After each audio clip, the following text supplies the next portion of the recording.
আমার নাতনি তোমার সঙ্গে আলাপ করতে চায়।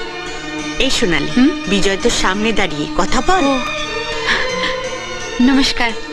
নমস্কার। আমার নাম সোনালি। আমি অনেক দিন থেকে আপনার ভক্ত। আপনার গান আমার ভীষণ ভালো লাগে।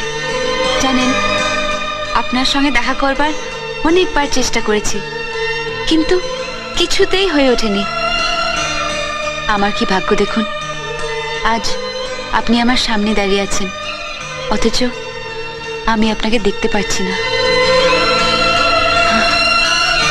আচ্ছা, আপনি আমাদের পাশের পাড়ায় থাকেন তো না? হ্যাঁ। একদিন আমাদের বাড়িতে আসুন না, আসলে আমরা খুব খুশি হব। আসবেন তো? নিশ্চয়ই। আচ্ছা, নমস্কার। নমস্কার। আসুন।